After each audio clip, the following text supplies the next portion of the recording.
Hi, everyone, and welcome to tonight's live. I'm your host, Sakina Sharif.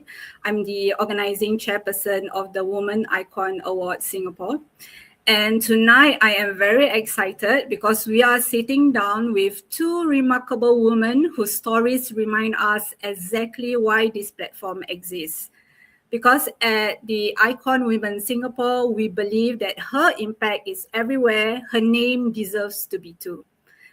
This tagline means so much to us, so often that the women who give the most to their communities, whether through business, arts, wellness, education, or community work, do it without ever expecting anything in return.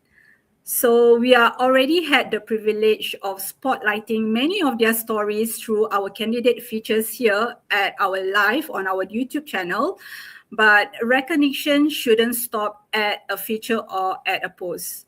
So that's why at Ikon Women Singapore, we believe that if her impact reaches this many people, then her name deserves an even bigger stage, one where she's truly seen, celebrated, and remembered.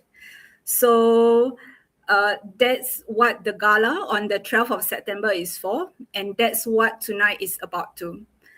And that's also exactly why this live series exists, because beyond the written spotlights we've seen, we wanted to create a space where you could hear from these women directly in their own words, in their own voice, women shaping business, arts, wellness, education, and community work right here in Singapore. So this conversation let you see the person behind the achievements, what drove them, what challenged them, and what keeps them going. Because the more we understand their journey, the more meaningful their recognition becomes. So without further ado, over the next 30 minutes, we will hear from Mahani Mahmud and Joyce Kingsly, two women who've poured years of hard work into lifting up the people and communities around them.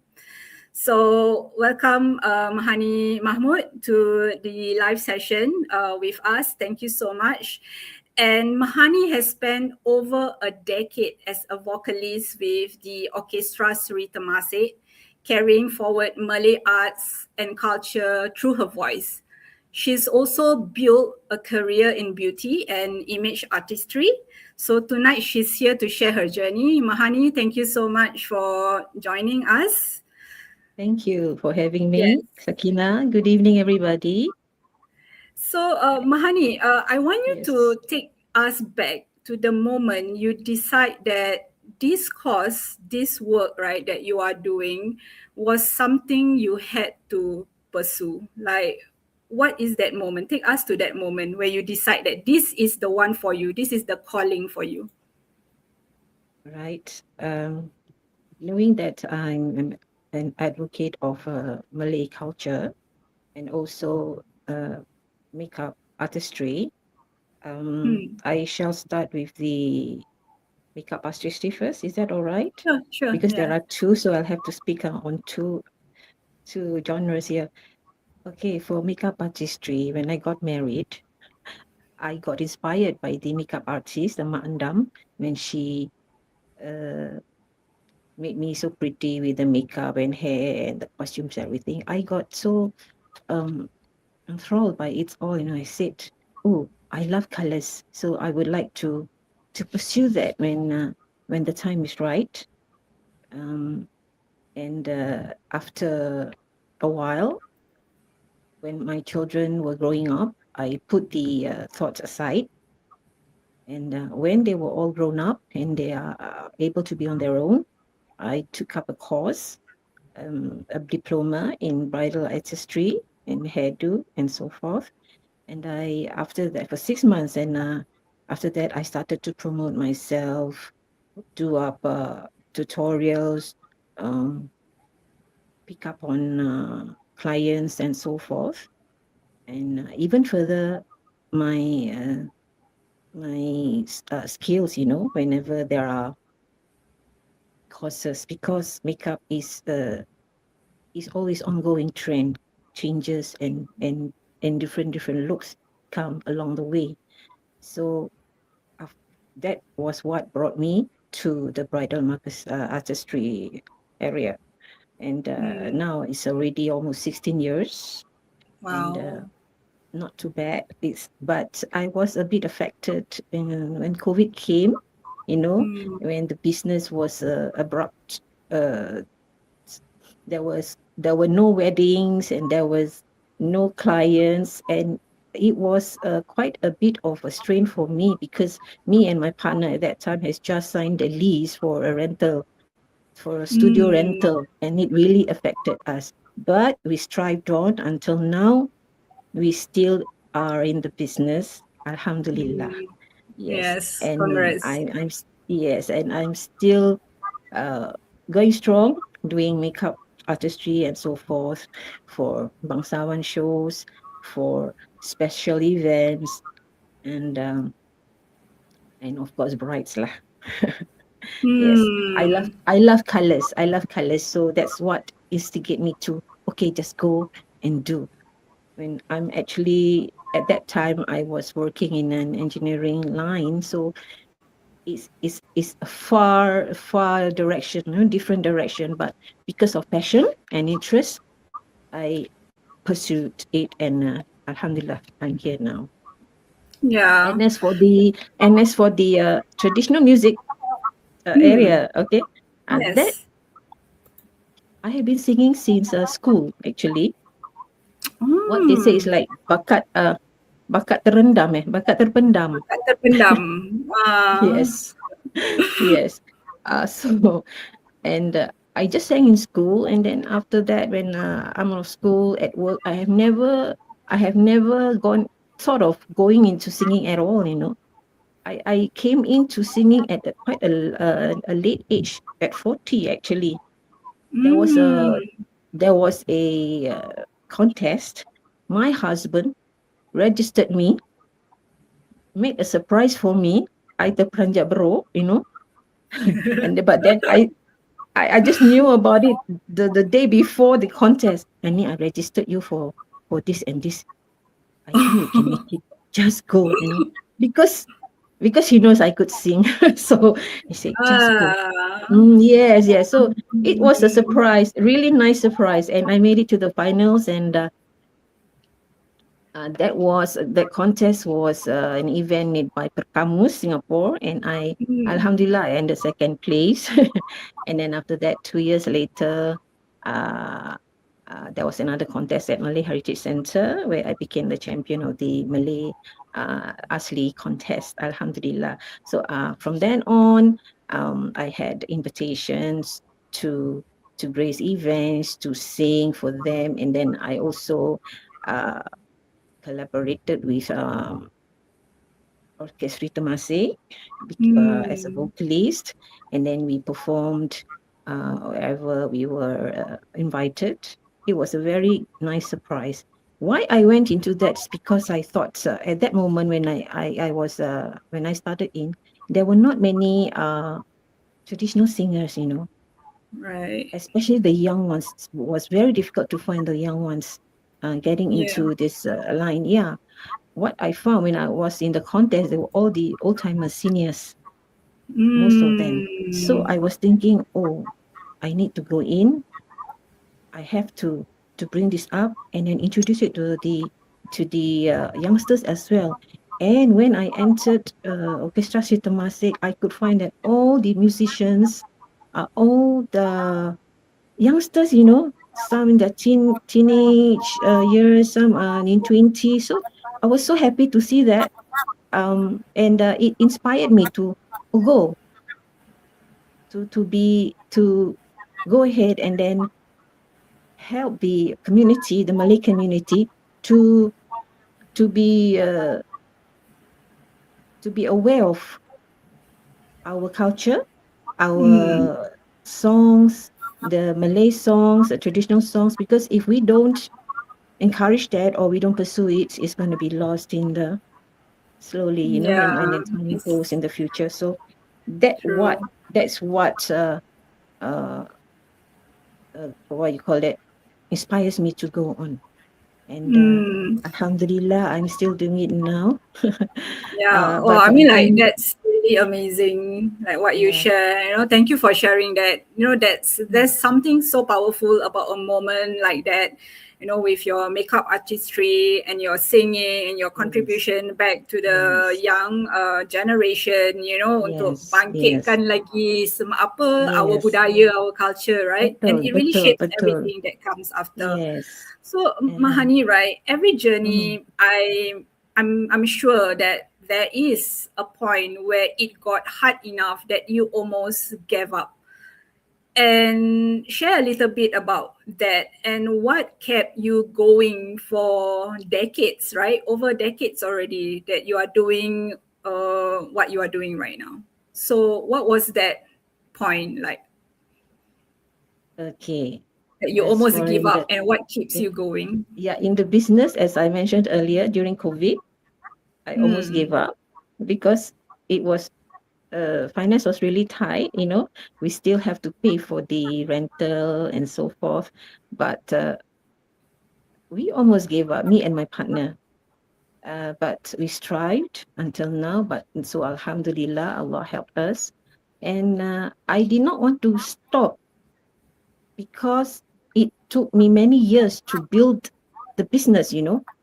Right. For 16 years. I started in 2010. I've taken up the course and I have taken all the accessories, the items that I need, the costumes, etc. I have built up the inventory. So it would be such a waste if I were to just give up like that, you see? So Yes. I thought, just give a few more years, strive, and then if I have to reduce my charges or whatever, just do it. But we give the same service to everybody. Yes, that's what my thoughts were at that moment, and it helped me until now. Yes. Yeah, I mean, like that kind of resilience isn't something everyone talks about. So thank you for being so honest with us tonight about how you manage the hardest moment in your business, and not giving up and keep going. So when you think about the people your work has touched, is there one story that stays with you till today? And tell us about them. Okay. I did during my tenure, during my years with this in this makeup industry, I did hold personal makeup classes, bridal makeup classes, and then I noticed, or I have seen some of my students doing very well on their own, either working with bridal bodies or having their own companies even. And some of them are, I think, doing even better than me. And I'm so proud to see that, I feel so fulfilled. I'm so happy that they are there. What their passion has been established. So it was, to me, Alhamdulillah, I'm so happy. This is my call for you, for them. And there's no jealousy at all. Very proud. And even then when I meet them, I think one of them, right? Sakina. Yes, right, Sakina. I think I know you know one of them very personally, in fact. Yes. And I know that the two of them, sisters, doing very well, doing coaching and doing management and doing all sorts of. I really salute them. He's talking about me and my sister. Yes, Sakina, you were one of my students, right? And yeah, see, it's proven that you are the one. See where you are now. I'm so very proud of you, my dear. And a sister, Camila, as well. Yes. They are all Mahani very top coaches, and I respect. You have been Alhamdulillah, thank you. And a teacher. Mahani has been teaching us many years back, many years back, together with our late mother, you know, and ever since that moment, and I have to thank my sister Camilla for introducing you to us, you know, and until today we have kept that relationship. Correct. So I am glad to see that you have also been wonderful achievement on your own, you know, and Mahani has always been someone that we always look up to. And right now I'm seeing comments coming in, you know, an audience commented, she has an impressive portfolio, strong woman, lead with confidence and succeed in business, Mahani Mahmud. Another comment coming in now saying that she has an excellent reputation in the bridal industry. Wow, Mahani, like people are talking about you. Thank you so much. I'm so touched. I'm so touched. Yes. Thank you so much, Kamani. You know, and that's exactly the kind of story that reminds us why this platform matters. You know, the ripple effect of one person's dedication really does reach further than we realize. And last thing, Mahani Mahmud, right? If you could share one message with everyone watching here tonight, we are live here not just on YouTube, we are live here on multiple streams. And what would that message be for everyone watching here tonight? Okay. For those upcoming traditional singers, it's a very difficult journey actually, but you have to strive and always practice. Okay, whether you are in singing or you are on instruments, you know, and as for business wise, my thought would be my motto is to hold your integrity, always keep to your promises, and give your best in whatever you do. That's all. Beautiful. Thank you very much. Yes. Beautifully said, Kamahani. Thank you so much for opening up your heart with us tonight.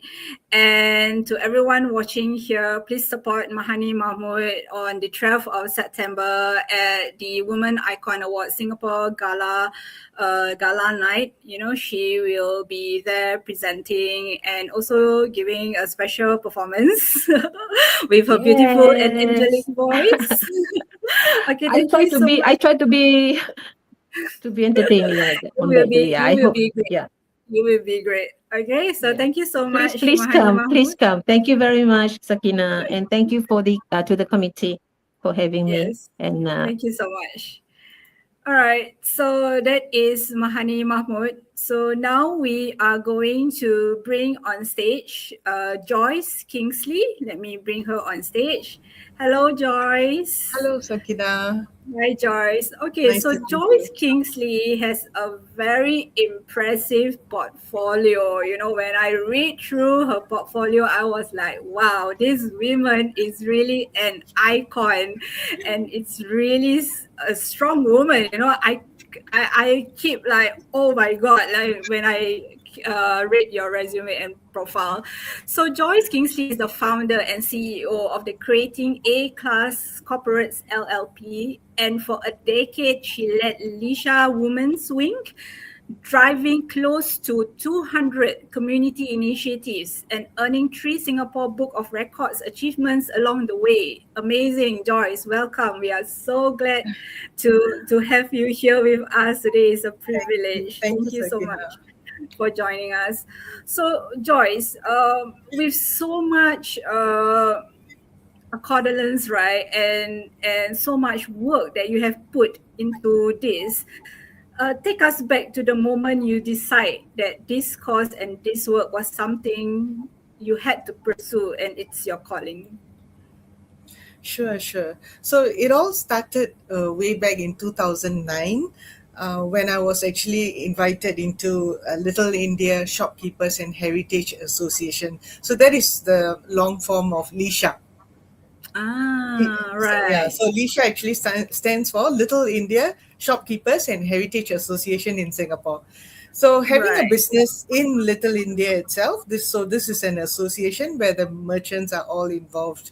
So as a shop owner and being in Little India for the longest time, my business, of course, I stay somewhere else. So I was invited into LISHA, and then I was there for a few years. I came in as a committee member and then became secretary, and then, I was progressing.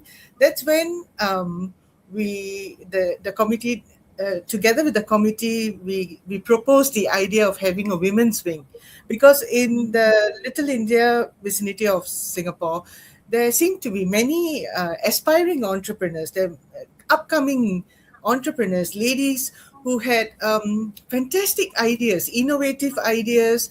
They had a lot of dreams, to start up business, or there were many talented ladies that we took note.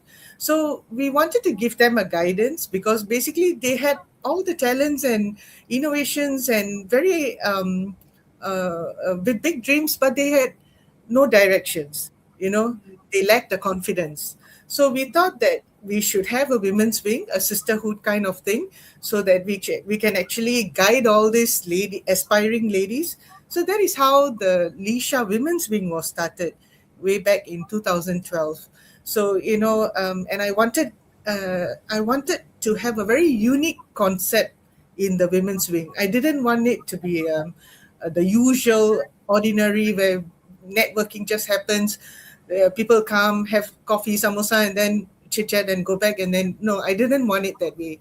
So I came up with a concept.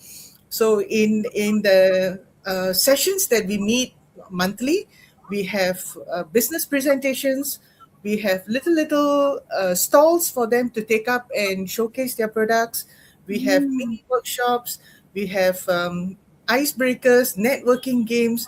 We have inspirational speeches, motivational talks. So, and they come after work, right? So we provide dinner as well. So, slowly over the 10 years, we started off with having 30 packs, and then 40 packs, and then 60 packs. And then slowly every month, even if it's a weekday, after a tiring work day, ladies started coming, and it slowly became 80 packs, 100 packs, So it was a kind of sisterhood. It felt like as if the world became so small, because we started, our context started enlarging. We got to know each other. There was opportunities for collaborations. There was a lot of guidance for startups. We talked about the government schemes that are available.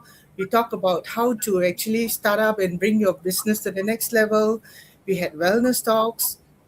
We had mini workshops, and all the exposures and platforms, everything that, it's just extra platform for the ladies. That is empowerment, right? Instead of the ladies staying in within the four walls, they come for our networking sessions and they benefit. They build that friendship, and they look forward to come every month. So this is how it started. And then so fast, 10 years, and we've been doing so forums, a lot of events Amazing. that, not only business, but wellness and sports and bazaars and exhibitions and food events.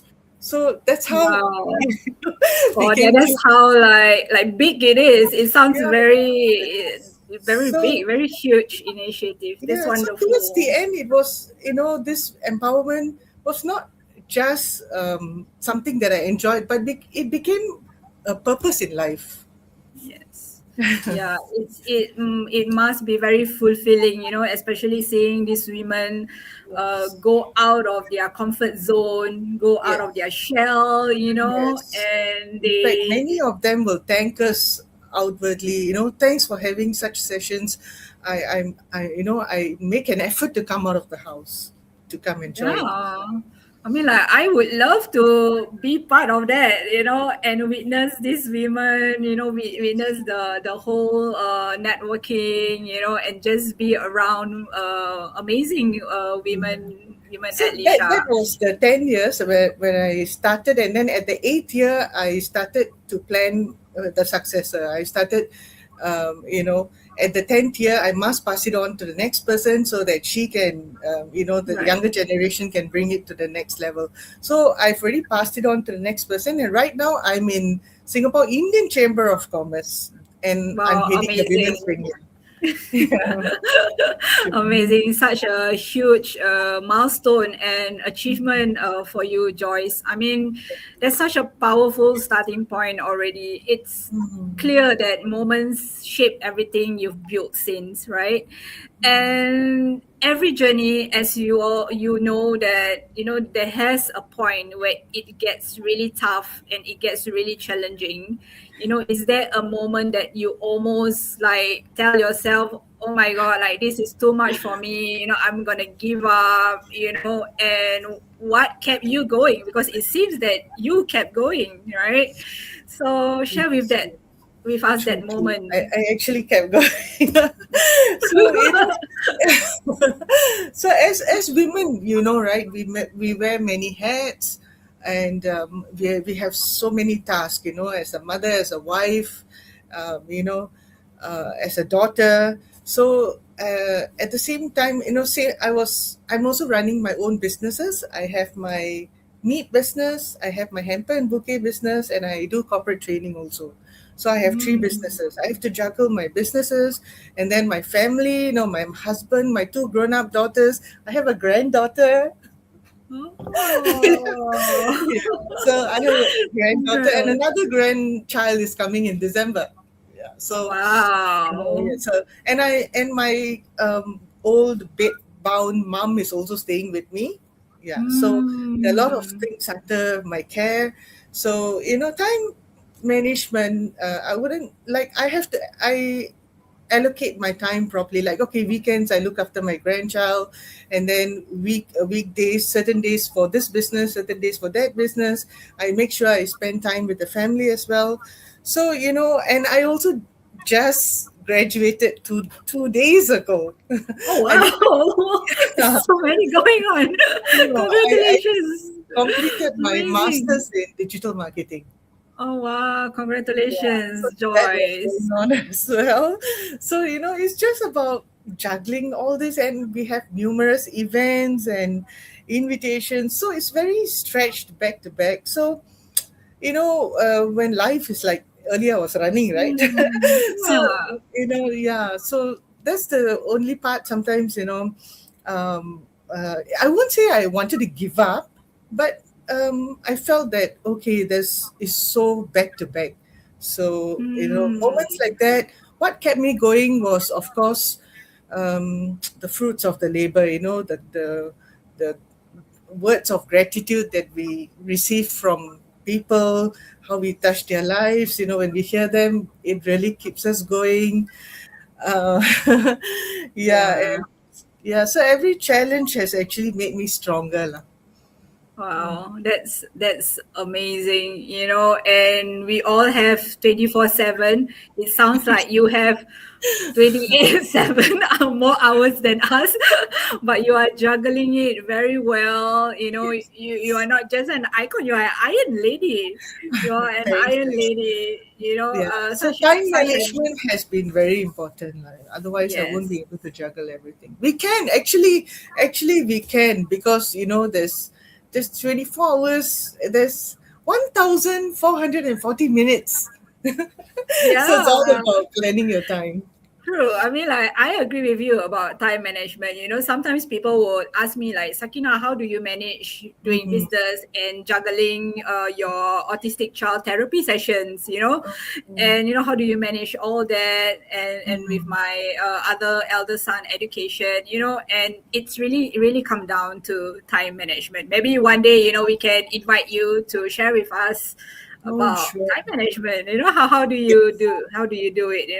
So I mean, like, that kind of strength doesn't come easy, and thank you for sharing that with us so openly.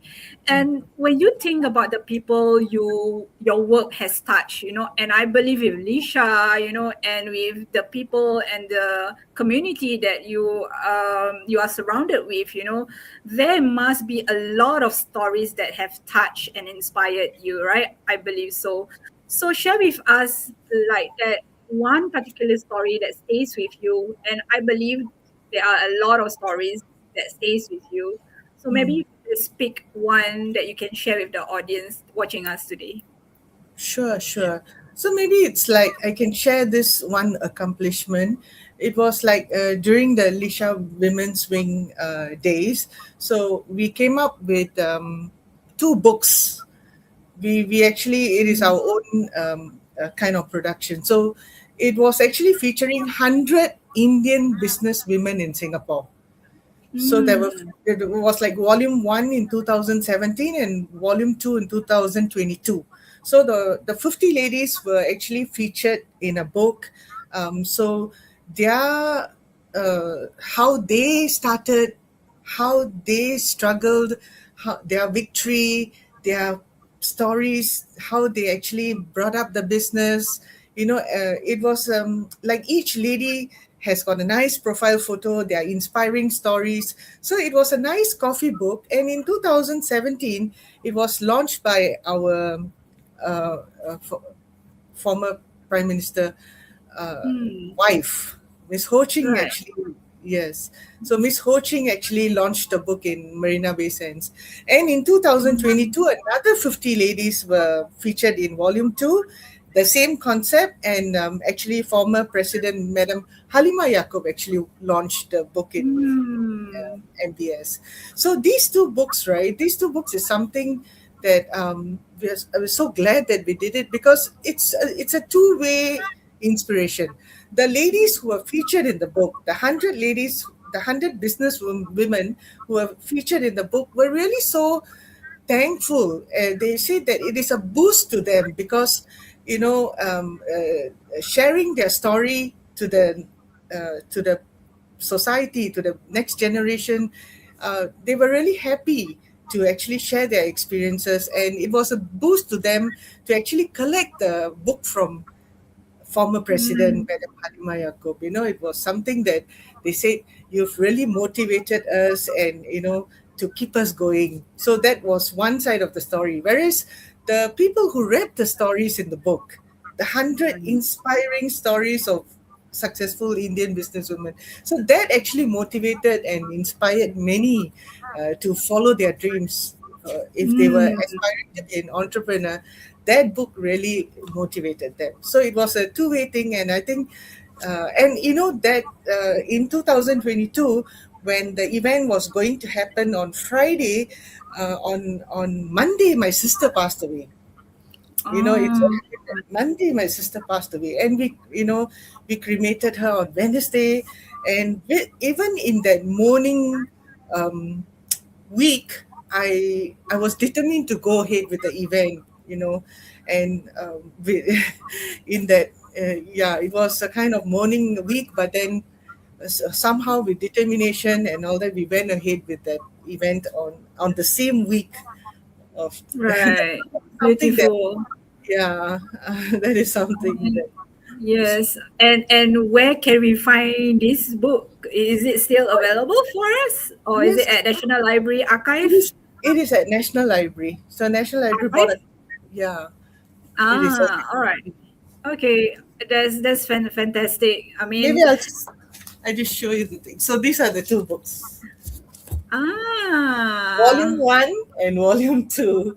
right. So everyone saw that. So you guys can have a look at this book Yeah. that Joyce Kingsly featured about more than 100, right? 100 ladies and 100 women featured in the book, and you can check out at the National Library Archive. Yes, Right? correct. Yes. Thank you so much, Joyce. And just one last question before we close for the night, and I mean, when I hear you and about your sister's passing, that's such a moving story, and it really shows just how far one person commitment can carry a whole community. And if you could share one message with everyone watching tonight, what would it be? I would say, like, please don't put your dreams on hold. So don't ever think that you're too old or too busy, or that life has become very complicated, or never ever think like that. Please don't hold back your dreams, whether you want to further your education, or I'm a grandma, and at this age and with this commitment, I finished my master's. So I hope it inspires you to actually, whether it's education, or whether you want to start a business, or whether you just want to be a better self, you want to do community work or anything. Just go for it. Don't procrastinate. I believe that dreams don't have an expiry date. Right. Thank you so much, Joyce. What a powerful note to leave everyone with tonight. To both Mahani and Joyce, thank you for trusting us at Women Icon Singapore with your stories tonight. And every journey we hear remind us why the Icon Women Singapore exists, because her impact is everywhere and her name deserves to be too. So to everyone watching, Mahani, Joyce, and the rest of our amazing awardees will be honored at the Women Icon Award Singapore Gala Night on the 12th of September. If tonight moved you even a little, head over to our website at www.iconwomensg.com to learn more about them and to also support them by getting our tickets to the gala. So thank you so much, everyone, for joining us tonight. Good night, and Thank you see so you much, at the and next thank you to one. the team for this opportunity. Thank you so much. Okay, bye-bye, everybody. Good night. Good night.